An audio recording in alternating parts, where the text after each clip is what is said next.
Welcome to another segment of Mob Tales with Nick Christophers.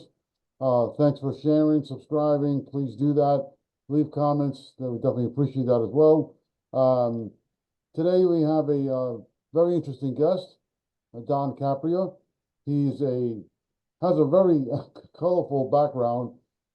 Drummer, uh, artist, company owner, author. I don't even know where to go. A lot of things. So Don, thanks a lot for coming on. I definitely appreciate it. Thank you for having me on, Nick. I appreciate it. Thanks very much, man. Sure, well, good. I had the pleasure of meeting you, and if you remember, Yep. yeah, it was at MobCon, I think it was, something like Hmm. that. Yeah, in And Jersey. yeah, in Jersey, you had a little booth there, and I came by, I said hello, that kind of thing. So that was like, what, 3 years ago or something like that? Yeah, it was during COVID. I know that we were still experiencing the tail end of COVID. It was a good con. I think it could have been better if COVID restrictions were lifted and people were feeling a little bit more comfortable in spaces around a lot of people. Maybe so, It had other things, but I'm not going to get into all that because that's what we're here for. So, well, Don, I'm going to just start with a couple of questions. My first one, because I'm going to dig into your past a little bit, and Mhm. so give people a little bit of an understanding of your background. Um, and the background you're in right now kind of says it all. Uh, because Yeah. we got every element here. We got the on the right we have a guitar, Oh electric yeah. guitar. Then we got Above that, more important than the guitar all the way up is the drum. That's my yeah. first love. Yep. I'm gonna get into that in a second. Yep. We got the film reel right behind you, and then Yep. we got the Time magazine with Joe Colombo on it. I have the same magazine. I have the Yeah. original. I have the original. 1971, July. Yep, I still have that one too. Yep. So let me begin with um, you initially got into studying graffiti work very young, and Hmm. then into playing the drums, which is what I played when I was in a band many moons ago. Yeah, when I had hair. Uh, and you played with there was two bands, Blindside and Sharkhead, I think it was. Garhead. Yeah, they spell it with a K. Scarhead, yes, Scarhead, yeah. And it was a punk rock kind of a band kind of thing. Tell us how you got into that from graffiti into this. I started in school always kind of interested in art. I had a lot of friends that were drawing. We were skateboarders in the neighborhood. We loved punk rock music, metal music, hardcore music. And that was in the 80s when there was a lot of music, great music that was out there. And That in school, was. they were offering up, classes where you could take music as an option. And I wanted to play the drums. I loved Neil Peart, John Bonham. And then in the hair metal, I loved Tommy Lee with the stick twirling and all that. So I thought, all right, let me be a drummer. My older brother was already a musician in the band. You forgot So, Peter Chris. oh, Peter Chris, yeah, man, it's rock on. So the opportunity was there for me to do this in school as a subject. So I Mhm, took music, and I stuck with music all throughout my elementary, junior high school, and my high school years. Competed as a jazz drummer, but you never really thought of being a professional drummer in jazz or in an orchestra, but you did think you could be a professional drummer in a band and like get paid and get a record contract. So I started playing in bands when I was like 17, 18 years old. And most of the bands that were coming out of, New York City, that were popular at the time were hardcore bands, punk hardcore. So that's kind of what I fell into. And then really close to that scene was also the graffiti scene. mhm. It so happens my singer that was in the band Scarhead, Lord Ezak was his graffiti tag, and he wrote graffiti and he was super popular, a Queens kid from Jackson Heights.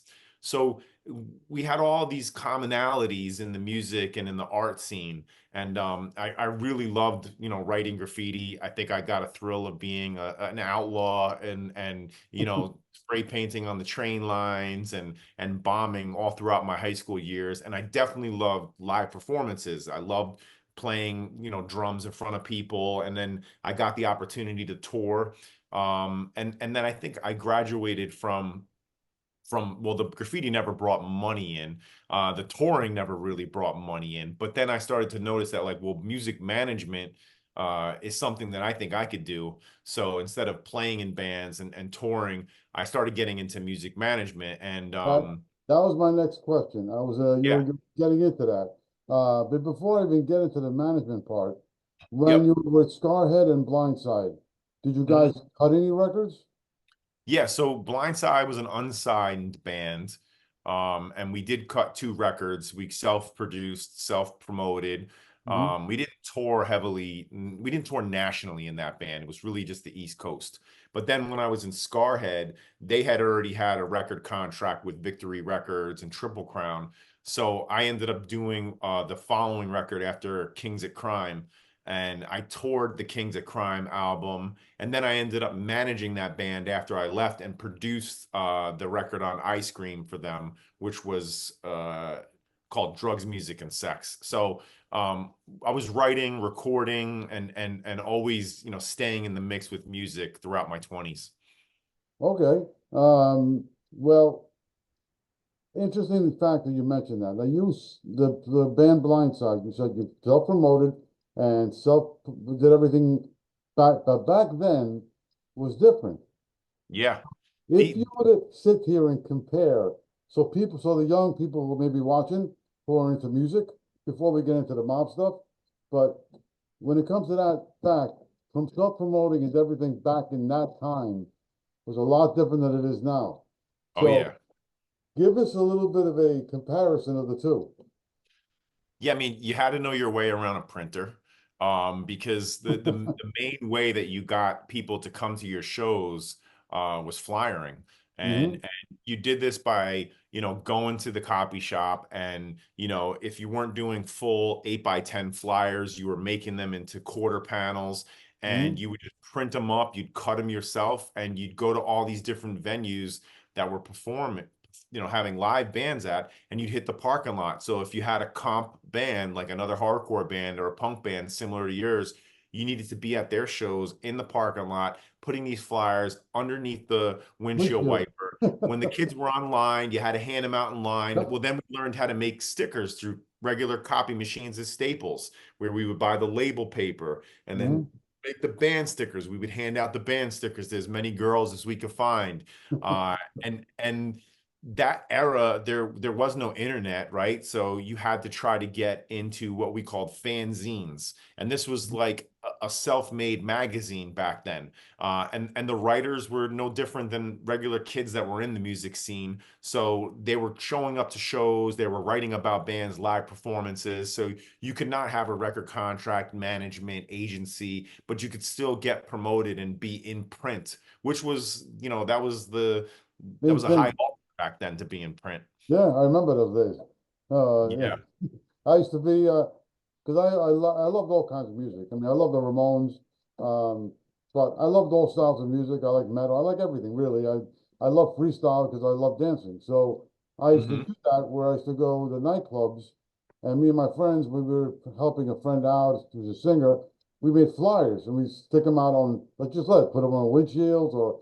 And normally we got girls to do it because girls Yep. standing. We sometimes, I don't know if you recall, maybe you did this too, but we used to have girls stand outside of Sam Ash and give out the flyers to people that are coming in. And that kind of worked because you Oh got all yeah. the They're musicians way coming in. better salesmen. We would always make sure we had a girl at our merch table, because if we were Yep, selling t-shirts or CDs and giving away stickers, they always wanted to go up if you had a cute girl there selling your swag. yep. Yeah. That's good promotion. That's the way to do Yep. it. Old school. That was very old school. Yeah. Now, if you Yeah. were to compare that to now, it's tremendously different. Yeah, I mean, I worked as a music manager as music shifted in so many ways as it did since 2000. So I watched it, shift from physical copies of CDs to then the Napster movement, and then the digital phase where it became the digital download, and then post digital download, now we see streaming has completely taken over the industry. Hmm. And I remember at every turning point where people thought physical would never die, and then downloads would never die because people want to have ownership. But now we see that subscriptions are the future for musicians. And you know, the joke for us, even when that stuff wasn't around, because we knew the power of merchandising at shows, was that, you know, you learn how to play your drums for 15 years so that you can become a t-shirt salesman. Because that's how you really promote your band, is you come up with a really cool shirt design. And if people are buying your shirts at shows, well, then you really have fans. Because today's day and age, people think that like the fan base is the Instagram following or the Twitter following, but that's not the truth, because you could have, you know, thousands and thousands of followers on Instagram, but are those people showing up to see you at a venue? You know, Mhm. that's where your real fans are, is the people that actually come out, support your band, watch you play live, buy a t-shirt, and buy drinks from the bar so that the bar owners want to have you back, or if it's a venue, same thing. That's true. Good point. Well, getting back to the management that you mentioned before, you managed some bands and hip hop bands as well, two totally different spectrums of the music field. Yep. But you also founded your own company called 110 Artist Management. Right. Uh, you actually managed a friend of mine, G fella, Oh yeah. Uh-huh. and Yeah. Kitty Cat was another one. Hmm. So Yeah. I think you rebranded it or refounded it recently with a partner of yours, if I'm Yeah, correct. so I kind of rebranded it in about 2008. I left management for a while to pursue writing. And then I think after I finished the Columbo book was really actually the heavy rebrand. I still had the company, but the rebrand was probably actually 2010, 11, after Columbo. And that was you know, that was when I started moving into electro pop and like dance music, and I started working with like Disney artists. I started to notice that like in music management, you're doing the same types of things, whether it's for a punk band, for a hip hop act, for a country singer, or for a pop artist. You know, you have to be able to do their billing. You have to handle their middle of them, their lawyer, their agent, their record label, their music publisher. And all the work is the same, no matter what style the music is, the business is still the same. And it's really, you know, you're an adversary, right? I'm sorry, you're an advice giver and a person that wants to direct their career. So in that, it's just about having really good decision making skills, and you know, being a protector of the artist from all the different businesses that they have to enter in. Well, out of all the artists that you work with, like G Fella, Kitty Cat, and so forth, is there one artist that felt you had the most success with, or that you enjoyed working with the most? I think that, you know, that I enjoyed working with every artist I had. I don't think I was ever in a position where I took on an artist that I didn't fall in love with. That's what really made me take on the artist. So even if it was a short-lived experience, I had a really special feeling about them, and I loved working with them. I had a very long run, and probably my most successful artist was an artist from Brooklyn by the name of Darwin, and he was just this American Dominican. He was Dominican American kid that lived in Bushwick and grew up there. His father was a musician, so he learned how to play instruments very young. And then he learned and taught himself electronic music producing, and started making dance records.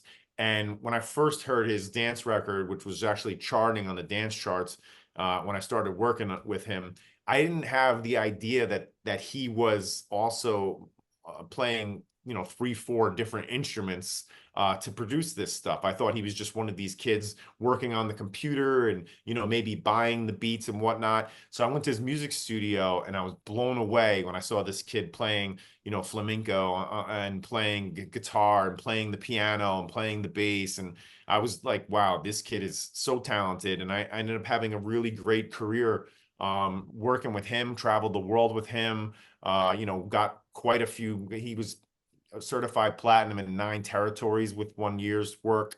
So we did a lot of work together, and I enjoyed Darwin a lot. But I mean, with G Fella, Kitty Cat, Grizz, Black Punk, Anissa, there's been so many artists that I've had such great experiences with. Um, are you still with those artists, or have they moved on, or? Yeah, I stopped doing artist management right before COVID. Ah, So okay. it's been years since I've done anything in that world. I still stay in touch with every artist that I've worked with. So I still get calls from some of the younger ones that are in their mid-20s now, and they want to know the big bro. They'll give me the big bro call, and they'll ask me a question to make sure that, they're in the right direction. Right, okay. Well, like you said earlier, you brought up the Colombo project. Um, Yep. well, actually, even before I even get to that, before I even touch base with that, you also got involved in filmmaking, and Hmm. you did an autobiography called Westchester, Yeah. and then another one, I think you followed that up, or before that, called another project called Eulogy with Gasteluccio, with Federico. Yes. Mhm. Can you tell us a little bit about those two? Yeah, so the filmmaking came about from music videos where I was managing bands, and a lot of my friends who were also managers, um, they were shooting music videos back then, on film reels. And I started going to set when I was in my mid 20s, and I fell in love with it. I was like, wow, this is a place that I want. This is my destination in life, is to be, on set and doing this. And I didn't even know what this really was yet, but I knew that I liked it. So I started writing treatments for directors, and then I started to see that I liked writing, and I wanted to write longer than music video treatments. So I started writing short stories, and then from short stories, I learned about screenplays. So I was a self-taught, screenwriter in my mid 20s, and I just started writing all of these pieces out. And the first thing they're always telling you in all these books on how to write is like, write what you know. And that's when I arrived at Westchester, where I was born and raised, and that's where a lot of my music business happened, and a lot of the drama. My coming of age was here. So I wrote this whole story, this coming of age TV series, that loosely based on myself, G Fella, and all these different kids that were in and around the music and club scene. And then I ended up getting that funded. So we shot that pilot in 2009, I think, and we made some pretty big leaps when we shot that pilot, taking meetings with, six of the different channels that could have put out a show like that back then, because there were no streaming services. So there was only six places and six slots where that show could have actually lived. It was like FX, it was HBO, it was Max, it was Stars, I show. think, filming, Yeah, there was only a filming. few. Did you have any? Did you have any success with that? With any one of It them? got it got optioned a couple of times. Okay. I was really close to sale when Eric Weinstein got wind of the trailer, and he read the pilot and fell in love with the project and brought it to Wahlberg and all the people that were involved with Entourage. They had a deal at HBO. But we were up against a show that all of them were already a part of, which was called How to Make It in America. And that was the show that they were running with. And I was just this new guy that didn't have any kind of clout. I didn't even have an agent back then. So the show, it ended up, just sitting on a shelf, which, maybe one day that'll come back out, because the coming of age stuff, it never goes away. It's always something Yeah, that was that, my next question. Were you thinking yeah. about reviving it, bring it out, give it another? Now it's streaming now, which is not that complicated. Anybody can really, get something done. Were Yeah. you thinking about it? Yeah, I would. I definitely would. To my benefit, I've had other projects now, fresher projects that I'm really actively involved in. So it's one of those things where, like, I don't know how much my bandwidth is to go back and start up Westchester again. But as a writer, it's an IP. I always have that property sitting that I could go back to and revisit. I've just been a lot more involved with like crime and horror stuff, which are definitely passions of mine. That's my first baby though, and I'll always have a special place for it. Yeah, I would imagine so. Yeah, Well, in reference to crime, as you brought yeah. up, we can venture into the book about Joe Colombo. Hmm. And that's an interesting story to begin with. I mean, a lot of people know about it. It's been, because it's like somewhat old news, but you gave it a different twist. And what brought you to get interested in that subject area? Because it's not just crime, this is the mob, which is a whole different animal. in just crime because it's so complex. And so there's so much detailed information, it's ridiculous. Um, so did you work with Chris on getting that book put together? No, the book I actually worked with Anthony Colombo, who was Anthony, Joe's that's what I meant. yeah, Joe's oldest son. Right. He was about 25 years old when his father was shot in Columbus Circle. And I met Anthony through I was actually working on some edits for Westchester. I'll never forget the moment that the call came in. And it was a friend of mine from the Bronx who knew a guy who knew a guy. And I had shown interest in writing something about Joe because I was always a mob fan, reading all the books. And I felt like, you know, Joe's story was never really told properly. It was just like a few paragraphs in every single mob book, and the few paragraphs were always the same. You know, you heard about the Bonanno coup, and you know how he was shot by Joe Gallo's conspiracy, and it was just so simple and compact, and it never felt researched. So I had probably mentioned something to someone about wanting to do something, and they always said, "Well, you can't touch that story because the sons are alive. You'd need a blessing." So I just, you know, left it alone. And Hmm. then lo and behold, one night I'm working in an edit suite, and I get a phone call from this friend who says, "Listen, this guy's going to call you up. Pick up the phone, probably a private number, but he wants to talk to you about a writing job." So this man named Ray calls me and he says, "Listen, you know, we did a little research on you. We see you're an Italian American. You're doing this Westchester project, and we wanted to talk to you about maybe writing a screenplay or a story about mob boss Joe Colombo. What do you know about him?" And I was like, "Well, I actually know probably more than the average." You know, he's like, "Okay, well, how about you drive upstate and we sit down and we have, you know, breakfast with his son and his grandson." So you know, I was living in the story at the time. I drove to upstate New York. I think we were going up 17.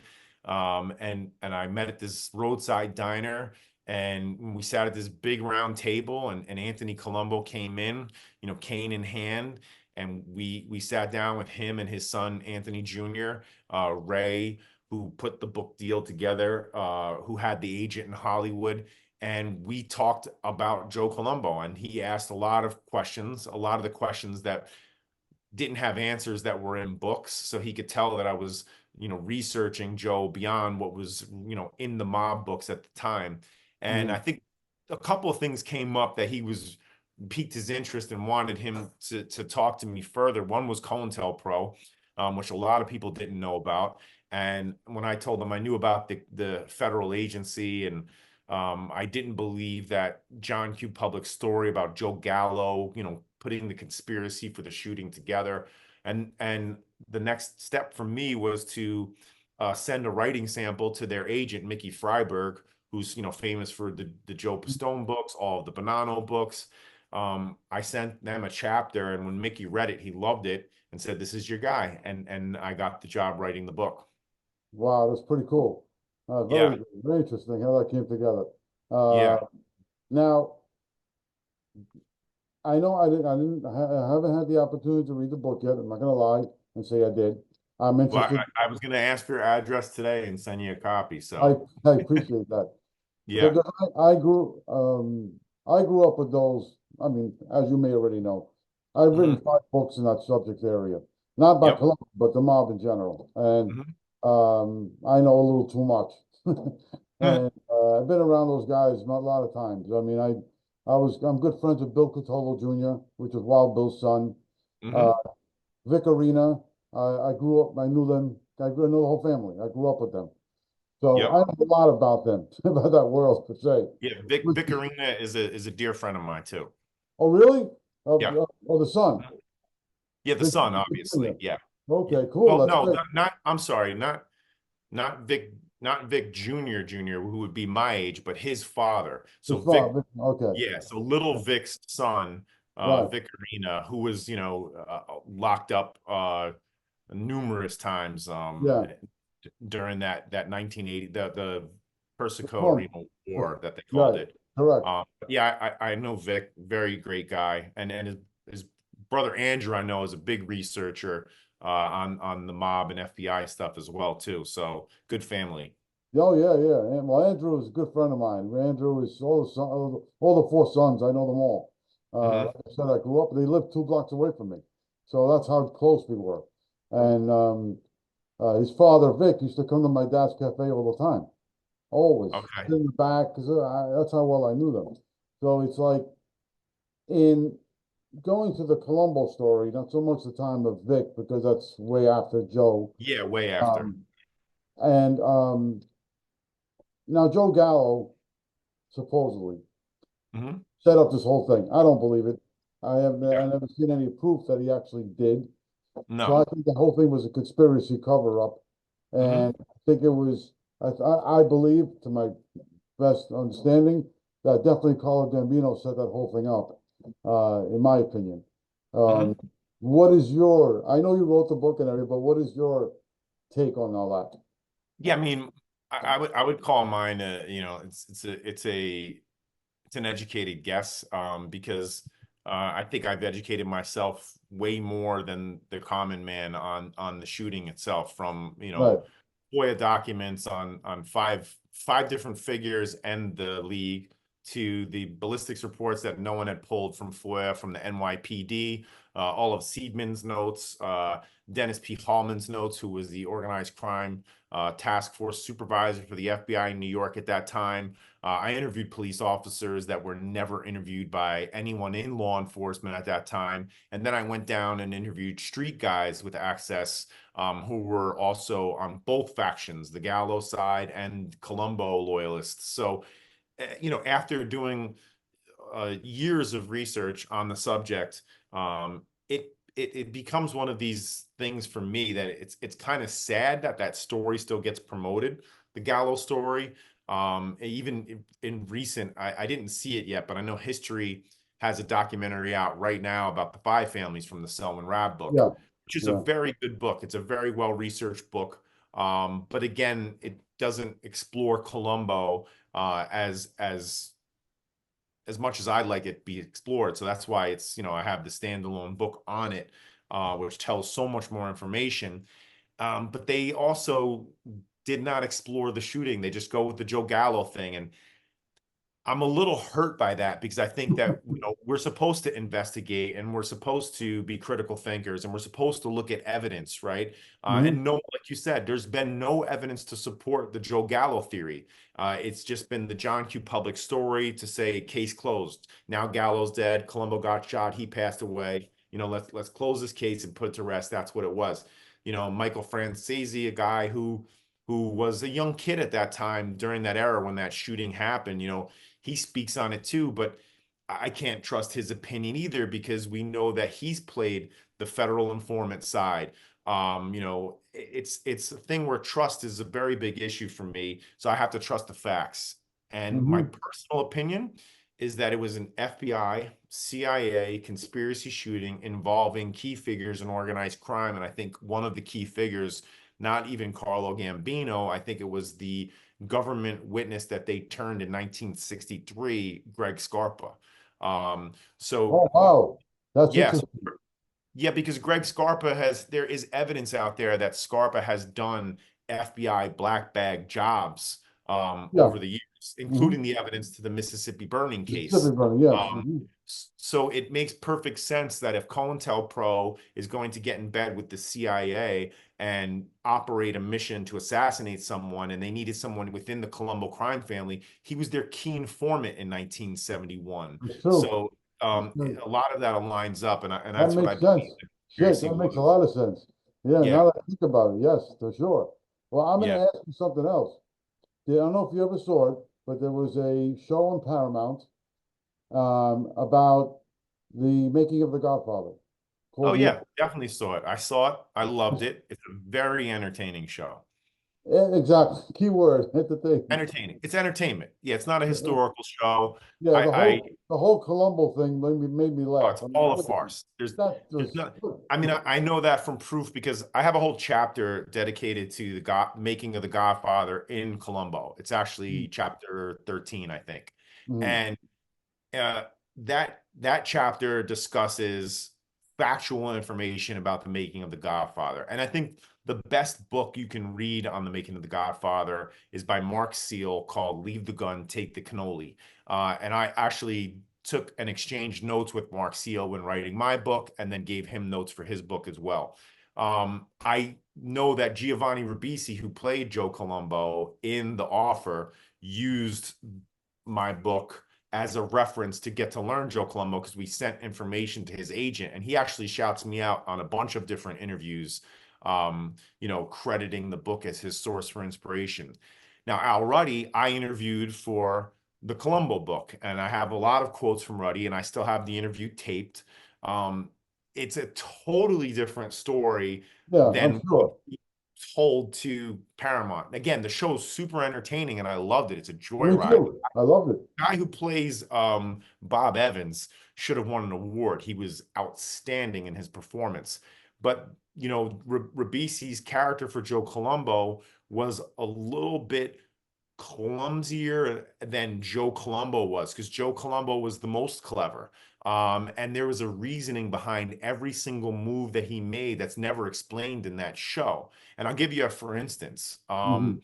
They talk about how fast the deal was made between the league and the script. So that, okay, thumbs up, you took the word mafia and La Cosa Nostra out. That's all we wanted. Now go ahead and make your movie.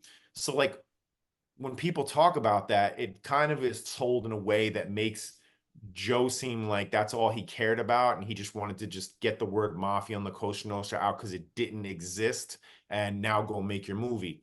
The truth was, Joe was advancing to strike any deal with Paramount at that time rapidly. He wanted to agree with just one simple thing with them so that he could do the press announcement, which he did. And then he put Ruddy in front of every national news outlet circuit, saying that Paramount and the Italian American Civil Rights League were striking a deal for the Godfather film. The power of putting that into the press, that they struck a deal, no matter what the deal was for, the power of that made the Italian American Rights League one of the most powerful organizations in the country for civil rights, because they just stopped Hollywood from making a movie until they would make the movie with them. So there was a lot of stuff that could have gotten played to show, Joe's acumen and his ability to strike deals and do business. But I did love the way that he showed Al Ruddy and his relationship, because Al always told me that he really liked Joe and he wished that he had more time with Joe, because he said, I work in Hollywood and it's snakes and you need a contract for every single thing you do. He goes, but when I met Joe and we shook hands of what he was going to do for me, I knew by shaking that guy's hand that he was going to deliver on everything, and he did. Well, oh, you made me a million questions coming to my head after everything you just said. The first thing is what you mentioned, if I'm correct, that Mhm. you um that Ribisi, the way he played Colombo. Uh, Mhm. I kind of agree with you. I think Colombo was more of a stronger man, strong. His presence, well, to me, didn't strike me as much that I Right. was expecting. So I don't know. Even though Ribisi is a great actor, and Great actor. I I love his, love him. I I love his thought the work. performance was great. I just don't think the performance was um close to what Joe was, but I loved what he did with it. I just think as far as playing someone, he had a little bit more of an opportunity to play Joe, because Joe was very cunning. Joe was very smart, very calculated, and I think that that was a few things he missed. And I would have loved to have spoken with him and consulted with him, because I did tell his agent, and I hope one day he gets word of it, because we haven't had communication, but I did offer his agent 10 hours worth of footage of Joe Colombo that no one has ever seen. I have tapes of Joe Colombo that no one's ever seen. And Wow. he could have gotten those tapes and watched those tapes, and learned a little bit more about delivery, learned about timing, learned about his Uh, composure, all those little elements that would have made it more Joe. well, there's part you mentioned about how the Paramount and Civil Rights League, how they combine together. Um, I would say that him doing that, I think, also made the Civil Rights League look more legit. It did. It Yeah. completely legitimized it. That was probably one of the two most powerful things that happened. The second most powerful thing that happened that legitimized the league was when attorney John Mitchell made a public television address to say that the government would no longer refer to organized crime of Italian Americans as mafia and La Cosa Nostra in its official paperwork, because they were using mafia and La Cosa Nostra and the rackets in that way where it only existed with Italian Americans. And it was the Italian Americans organized crime was the only type of organized crime in the US that the FBI was pursuing. They weren't after the Irish, they weren't after the Chinese, they weren't after the Russians, only the Italian Americans. So, you know, he made them bend the knee. And I think I would have loved Right. to have been a fly on the wall in the room where probably President Nixon is there, the government attorney. You're probably going to have a few other key figures in government where they actually said, we have to do this. They must have been throwing whiskey bottles on the wall, but Probably it so. happened. Yeah, Probably so. Um, Now, since you did the book, and the book was published, what do you think? 2015. 2015. So Yeah. since then, was there any discussion of, because there really hasn't been any, in reality, there really hasn't been a film or a film project, based on the Columbos. There really hasn't. No. That really focused on No, that. and this is the sole book. There's never been a doc. The one doc I remember that I saw, and it was very one-sided. Sometimes I think the agenda for a filmmaker should be a little bit cloaked a little bit better than it is. So there was a doc called The Godfather and the Mob, produced out of Britain, which talked about the Godfather film and the making of the film. It was good, but again, it was very one-sided. There's never been anything done on the Italian American Civil Rights League. There's never been a solo project on Joe Colombo. There's never been a film except for I'm trying to think, what was the film where oh man, who plays Joe Colombo and he gets shot? It's the Gallo film. Is it Joe? Is it Crazy Joe with Yes, yes, yes. yeah, With Crazy Jerry Joe, I think Orbach. it's 1974, I believe it is. Yeah, Um I think Jerry Orbach was in it, I yeah, believe. yeah, he played Joe Gallo, right? Yes, he played Joe Gallo. That's correct. Yeah. No, So, no, so actually, no, or you're no, right. no. No, Um, no. oh What's my his God, name? Plays what's his Joe name? Gallo, the father from the Ray I, Romano show. yes, I know what you're talking Um, about. His name is yeah, just not coming to me now. yeah, it'll come to me. So then, um, when we made the book, we definitely wanted to get a documentary going, and help aid with that because of all the different information that we had out there. Um, we've had a few discussions with some documentary filmmakers.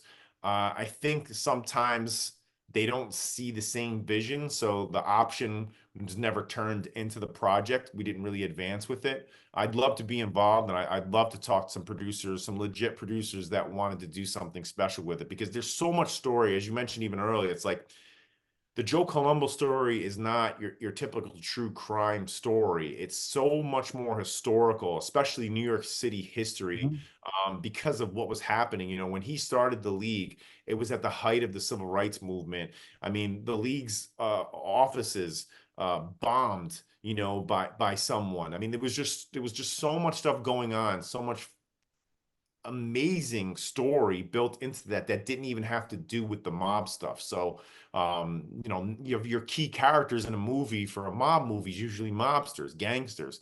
Your key characters in a Columbo story is you're gonna bring in, Nelson Rockefeller. You're gonna bring in, a lot of the politicians that were running alongside, Mhm. Abe Mead. You're gonna bring in Mario Cuomo before he was the Mario Cuomo we knew because he attended league meetings trying to gain support when he was fighting the 69 Corona Holmes cases against the city of New York. And the league aided him and brought people down to protest at City Hall. So there's so much historical stuff built into this story that makes it and transcends, a mob biography. Yeah, for sure. Even the Cantaloupe Realty that Colombo used to run in Bensonhurst. He did. Yeah, He was involved yeah. in a lot of real estate in the Peter area. Boyle. Peter Boyle was Hey, who well, that's played it. Yes. Crazy Joe Yeah, in the movie. Yep. that's Yep. correct. I have the film. I know what you're talking about. Uh, Yeah. on what is your take now, since I know you're interested in the subject area and everything. Um, the a lot of people think that the mob in general, you know, not just the Italian mob, just in general, because the mob is not just Italian. It's my people, the Greeks, Mhm. the Irish, the Russian, whatever. There's so many. But the traditional mob, in essence, um, what is your take in the sense of their existence? Do you think they're almost done? Are they still around? Is there a comeback? What do Yeah, you? I mean, I think crime has a lot to do with economy, right? I think the two definitely I agree. they play off of each other, and I think there's always going to be an opportunity for someone to rake on something and make money off something illegally. And I always think that people are going to organize themselves around something that makes good money, right? Mhm. The organization is the only way that you can help uh, keep doing it again and again. The FBI is always going to be on these organizations as they pop up, and I think that they're quicker and they're way better built than they were in the 1940s, 1950s, and the Hoover days, where Hoover was doing so much work to try to get the funds appropriated so he could fight crime. Now they're ahead of it. It's like Minority Report. So I think it's always going to exist. I just don't think I can't foresee with the internet and the technology that has advanced. I can't ever see it going back to a time where organized crime was as powerful or as equal to what the government has going on to fight it. I think that the power is the David and the Goliath situation will always be in favor of the government now, and that's Yeah, what's going to make it dwindle. I totally agree. Um, well, before we end the show, and which was great, where would you want people to go to check out your work, to keep in touch with what you're doing? Where would they go? Yeah, I mean, the book is on social media. It's columbobook.com on the web. The book is Columbo Book on Instagram, which we try to post photographs and some video cuts, anything involved with the Columbo crime family from Joe's time as a soldier or an alleged soldier and an alleged leader of the crime family. Um, and then my personal stuff is my name, Don Capria. It's just DonCapria. And my current project that I've been working on is uh, a Sopranos actor, Lou Lombardi from the Bronx. Oh, He's starring in a horror film that comes out in theaters on Halloween this year. We've been working on that project for like 2 years. It's not a gangster project, but people will be murdered. There are bodies. And Lewis plays a great character in this, and he'll be playing the same character in the sequels to come. And as far as anything Columbo related, yeah, I could be reached out to on any of the social media platforms. And I'm always happy to discuss people, even in the comments section when they want to know the truth. My book, besides being a father-son story, is also a true crime biography that has everything vetted by a legal team. So if you go to the back of my book, you can see everything is indexed and archived. So I back up and support, 90% of the information that's in that book. Where if you're reading a book by a Michael Francese or a Cantalupo, nothing is checked. They just say whatever they want to say, and the government is their strong arm, so they can put the book out, and you just have to believe it because they speak. Especially a lot of these guys, the informants that are on podcasts now, they speak so eloquent with, and when they're lying, you believe it because they're speaking with confidence and eloquently. So it's a politician's game now. I think that world. But I do urge people to still read books that have to vet them and support what they're saying with evidence. yeah, I agree with you 100%. Well, awesome. Don, thank you very much for coming on the show. I definitely appreciate it. I like your tattoo on your hand. That's pretty cool. The Looks like chaos. looks like a Russian star. Yeah, man. Nick, thank you so much for having me on the show. No, it was a pleasure, man. I would definitely stay in touch and let me know what's going on. Let you know what's going on, and hopefully we'll meet at another con. Yeah, I would love to, man.